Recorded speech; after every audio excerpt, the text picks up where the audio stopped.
Hello everyone, প্রিয় শিক্ষার্থী বন্ধুরা, আশা করি সবাই ভালো আছো এবং সুস্থ আছো। আজকে আমরা পড়ব ওজেনেসিস নিয়ে। ফার্স্ট অফ অল, ওজেনেসিসটা কি?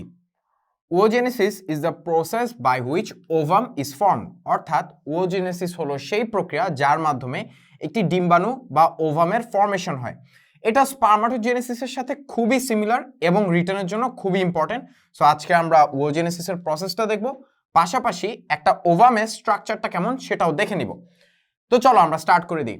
সেম ভাবে ডিম্বাশয়ের ভেতরে কিছু কোষ থাকে, জার্মিনাল এপিথেলিয়াম সেল থাকে। কি সেল থাকে? Germinal epithelium sell.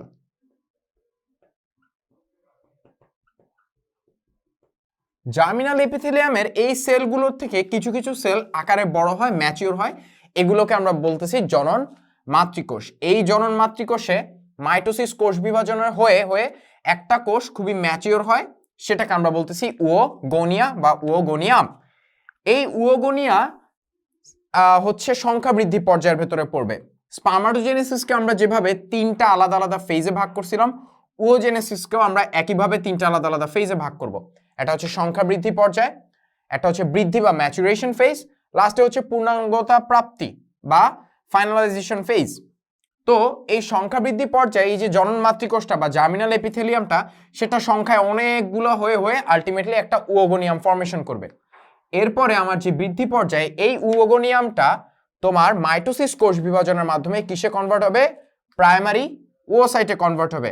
তখন ইন দ্য মিন টাইম এই উওগোনিয়া একটা ফলিকল কোষের ভেতরে আবৃত হবে, যেগুলো পরবর্তীতে ম্যাচিওর হয়ে হয়ে এই প্রাইমারি ওসাইটকে হোস্ট করবে। এটার ভেতরে আরো কিছু গ্রানুলোসাও সেল থাকবে এই ফলিকল সেলগুলোর ভেতরে। আর এই ফলিকল সেলগুলোর ম্যাচুরেশন কে দেয়? দুইটা হরমোন, ফলিকল স্টিমুলেটিং হরমোন আর লুটিওনাইজিং হরমোন। সেগুলো তোমরা মেনস্ট্রুয়েশন পার্টটাতে বিস্তারিতভাবে পড়বে কিভাবে অ্যাকচুয়ালি ফলিকলের পূর্ণাঙ্গতা প্রাপ্তি হয়।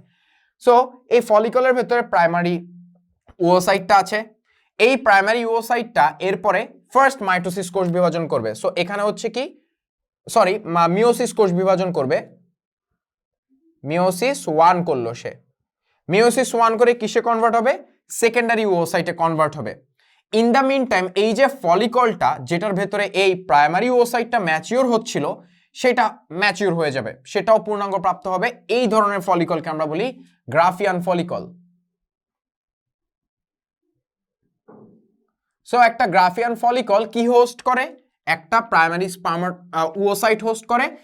এই গ্রাফিয়ান ফলিকলের ভেতরেই এই প্রাইমারি ওসাইটের মিওসিস 1 হয়ে সেকেন্ডারি ওসাইটে কনভার্সন হয়। তারপরে এই গ্রাফিয়ান ফলিকল থেকে এই সেকেন্ডারি ওসাইটটা বাইরে বেরোয় আসে, যেটাকে আমরা অ্যাকচুয়ালি বলি ডিম্বপাত বা ওভুলেশন। তারপরে কি হবে? এই প্রাইমারি ওসাইট থেকে দুইটা মিওসিসের মাধ্যমে, মিওসিস 1 এর মাধ্যমে দুইটা আলাদা আলাদা সেল তৈরি হয়। প্রথমটাকে আমরা বলি ফার্স্ট পোলার বডি, পোলার বডি 1। এই পোলার বডি 1 পরবর্তীতে আবার বিভাজিত হবে, বাট এটার ভেতরে কাহিনী আছে। সেটা হচ্ছে মিওসিস 1 হওয়ার পরে এই যে সেকেন্ডারি ওসাইটটা ফর্মেশন হলো, এটা এই অবস্থায় থাকবে।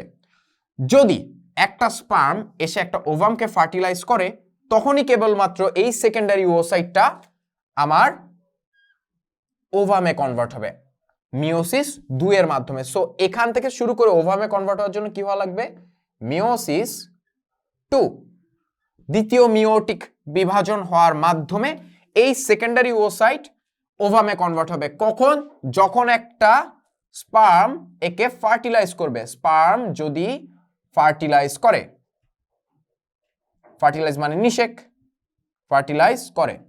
আদারওয়াইজ এই সেকেন্ডারি ওসাইট হিসেবে সে মেনস্ট্রুয়েশনের মাধ্যমে বডি থেকে বের হয়ে যাবে। ওকে, এখন আমরা একটু দেখি এই সেকেন্ডারি ওসাইটটা, ধরে নাও একটা স্পার্ম ফার্টিলাইজ করেছিল, সে মিওসিস 2 এর মাধ্যমে কি তৈরি করবে?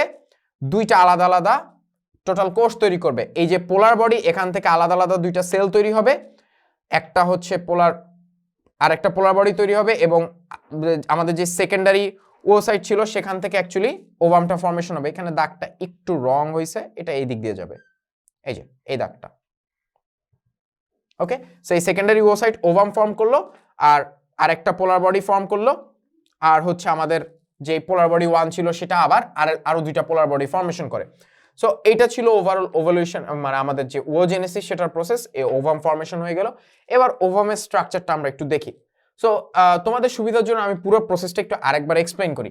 সেটা হচ্ছে জনন মাতৃকোষ অনেকবার বিভাজন হবে, হয়ে কি তৈরি করবে, ওগোনিয়া তৈরি করবে। এই ওগোনিয়া মাইটোসিস কোষ বিভাজনের মাধ্যমে প্রাইমারি ওসাইট তৈরি করবে, এটা থাকবে ফলিকলের ভেতরে। এই প্রাইমারি ওসাইট মিওসিস 1 এর মাধ্যমে সেকেন্ডারি ওসাইটে কনভার্ট হবে, এবং এটা কোথায় হবে, যদি কখন হবে, যখন একটা স্পার্ম একে ফার্টিলাইজ করবে। সেকেন্ডারি ওসাইট স্পার্ম ফার্টিলাইজ করার পরে উদ্দীপিত হয়ে কি তৈরি করে, একটা ওভাম তৈরি করবে, এবং হচ্ছে আরো দুইটা পোলার বডি ফর্মেশন করবে। সো এখানে আমরা এই পোলার বডিটাকে মুছে দেই, এটাকে এখানে দিয়ে দেই, তাহলে গিয়ে জিনিসটা আরো ক্লিয়ার বোঝা যাবে। সো একটা ওভাম, এই একটা পোলার বডি, এই একটা পোলার বডি, এখানে আর একটা পোলার বডি, সো তিনটা পোলার বডি আর একটা ওভাম। এখন এটা কিন্তু ওভামের ভেতরেই থাকে। সো আই হোপ তোমরা প্রসেসটা বুঝতে পেরেছো। নেক্সট আমরা দেখবো হচ্ছে আমাদের ওভামের স্ট্রাকচারটা। মানুষের ডিম্বাণু কেমন মাইক্রোলেসিথাল, ওয়াই, বিকজ এখানে কুসুমের পরিমাণ খুবই কম থাকে, এই জন্য আমাদের ডিম্বাণুকে বলা হয় মাইক্রোলেসিথাল। এখন ডিম্বাণুর ভেতরে থাকবে কি একটা নিউক্লিয়াস, একটা হ্যাপ্লয়েড নিউক্লিয়াস থাকবে, এটা কিন্তু এন হ্যাপ্লয়েড। এই যে এই দেখো পোলার বডি ওভাম এরা কিন্তু সবাই হ্যাপ্লয়েড হয়ে গেছে। সো এটা একটা হ্যাপ্লয়েড নিউক্লিয়াস থাকবে, ওই যে বললাম এটা কি একটা সেকেন্ডারি, যেহেতু ওসাইট এর প্রথম একটা পোলার বডি থাকবে, এটা যখন একটা স্পার্ম দিয়ে নিষিক্ত হবে তখনই শুধুমাত্র কি তার আবার মিওসিস 2 হবে। তা এই আমাদের ওভামের বাইরের দিকে একটা প্রোটেক্টিভ লেয়ার থাকে যেটাকে বলা হয় জোনা পেলুসিডা। এটার বাইরে ফলিকল সেল নির্মিত আরেকটা লেয়ার থাকে, সেটাকে বলা হয় করোনা রেডিয়াটা। এই ফলিকুলার সেলগুলা কি করে, ডিম্বাণুর আশপাশে একটা প্রোটেক্টিভ লেয়ার তৈরি করে, যাতে স্পার্মের জন্য এটা একটু পেনিট্রেট করতে টাফ হয়ে যায়। আর কি থাকবে, মাঝখানে তো নিউক্লিয়াস থাকবে, আমরা বলে দিলাম প্রথম পোলার বডি থাকবে, আর এইটা কি এইদিকে থাকবে হচ্ছে তার সাইটোপ্লাজম। এই ডিম্বাণু নিয়ে এতটুকু জানলেই তোমাদের জন্য এটা মোর দেন এনাফ। সো এতটুকুই থাকবে আজকের আমাদের এই লেকচারে। তোমাদের সাথে আবার দেখা হবে পরবর্তী ভিডিওতে। সে পর্যন্ত সবাই ভালো থাকবে, সুস্থ থাকবে। Thank you.